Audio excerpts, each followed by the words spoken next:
Hello, Scorpio, Sun, Moon, Rising, and Venus signs. Kamusta kayo? Sana po nasa mabuti kayong kalagayan. Welcome back po sa Star Tarot.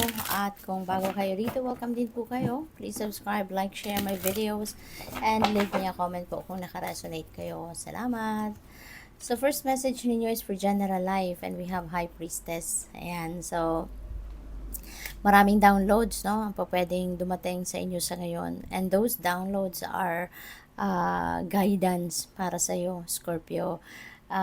Siguro baka nagdadasal talaga kayo for guidance, or baka nagdadasal kayo for tawag dito, yung clarity, enlightenment, no? Maaring naghihingi talaga kayo ng gabay, no, from the divine. Kaya ito 'yon.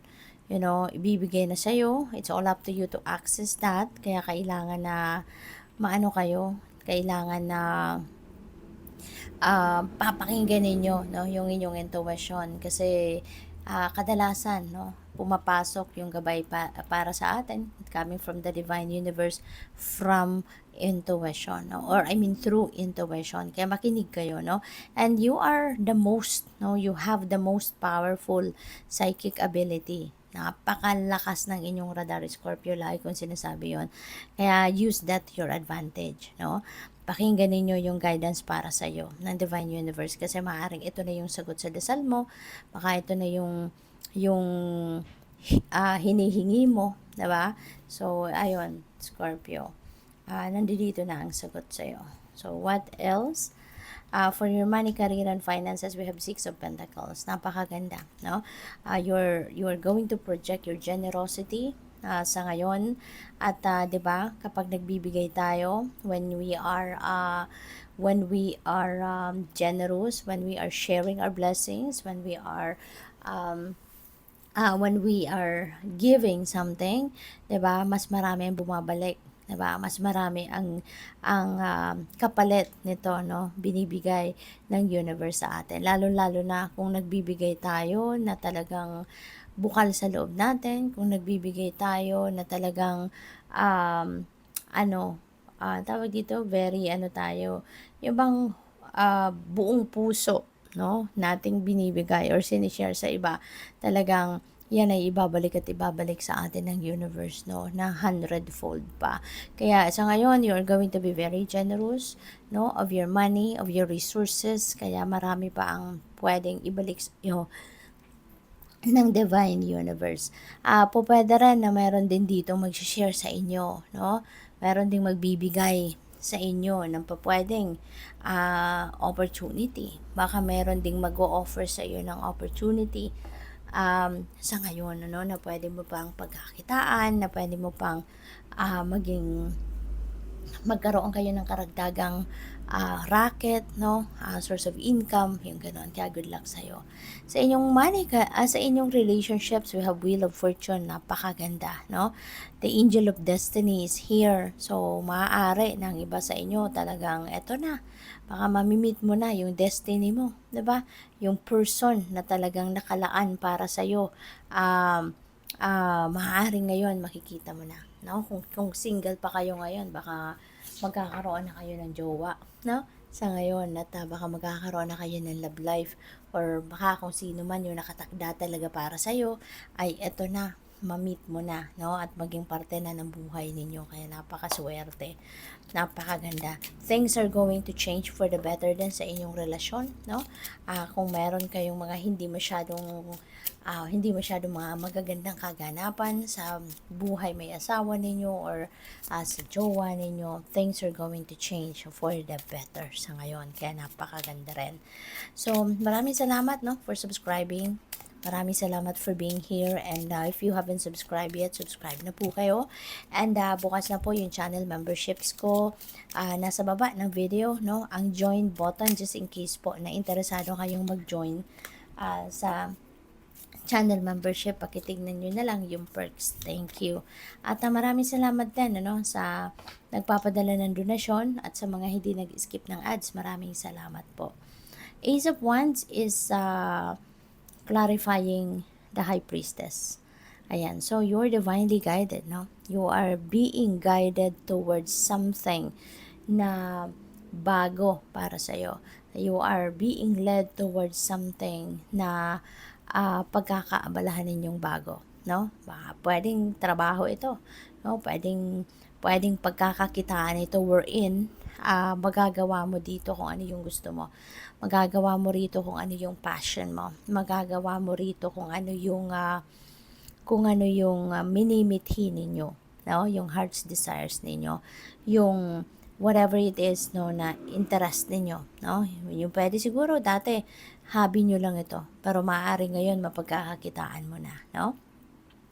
So maaari din na may travel kayo rito, Scorpio, pwedeng meron kayong pupuntahan, no? Na kung anong lugar or kung saang lugar. With the Six of Pentacles is being clarified by the world. Ayan. This is a successful time, no? Para sa'yo. May mga accomplishments kayo, may mga achievements kayo na makukuha sa ngayon. And this may involve travel as well, no? Scorpio. So talagang parang travel time ninyo ito, no? At pwede rin na ang iba sa inyo rito is definitely going to succeed, no, sa kung ano man ang mga ginagawa ninyo, ano man ang mga pinagkakaabalahan ninyo, ano man yung mga pinag-e-effortan ninyo, no, na trabaho or pagkakakitaan or whatever. And with the Wheel of Fortune naman, we have Temperance. Ayan, you've been very patient, no? Sa inyong relasyon. You've been very patient siguro sa inyong person for so long, no? At ngayon, your patience is going to pay off. Sa ngayon, your patience is going to makikita mo na yung bunga nito, no? Kasi yung pagtsatsaga mo, yung pasensya mo, yung ginagawa mong tawag dito, pag-e-effort, no, para maging maayos ang inyong relasyon, para mas maging maayos ang kalagayan ng inyong relationship is going to pay off na. Ngayon talagang magbabago na ito for the better, magi-improve na, maaayos mo na. Kaya napakaganda, 'di ba? So good luck sa iyo. So kuha tayo ng inyong final message.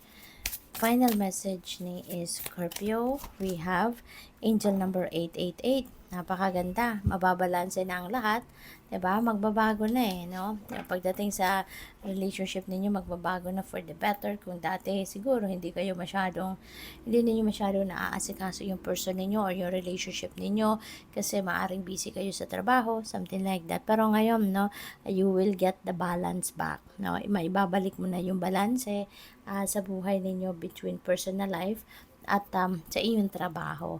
At finances, no, feeling ko magiging maayos din ito. There is success. So magtatagumpay talaga kayo, may success, may wealth.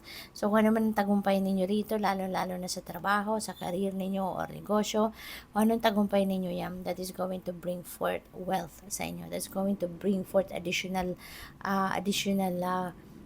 financial gain para sa inyo, there is karma as well. What goes around comes around, no? So there is karma. Kung anong klaseng energy ang pinutout ninyo into the universe, out in the universe in the past, yan ang makukuha ninyo sa ngayon, yan ang babalik sa inyo sa ngayon.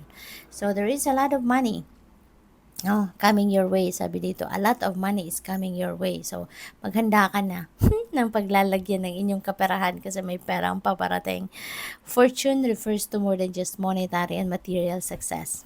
If you don't appreciate the people in your life now, you won't have them tomorrow, no? So yung swerte ninyo hindi lang sa pera, no? Hindi lang sa kayamanan, hindi lang sa material na bagay, no? But also yung mga tao sa paligid ninyo, 'di ba? Kaya kailangan din na alagaan ninyo, no? I-appreciate din ninyo yung mga tao sa paligid ninyo kasi if you are not going to give them credit then, no, for being there for you or for being there with you, ano man ang inyong pinagdadaanan, ano man ang inyong sitwasyon, 'di ba? Ay baka bukas mawala ng mga 'yan sa buhay ninyo, hindi ba? Kaya while you are taking care of your money, of your resources, ganun din yung mga tao din sa paligid mo, 'di ba? This message encourages you to take personal responsibility and use it to realize your greatest potential. Napakagandang reminder sa iyo. Good luck. Thank you for watching. Love and light. Namaste.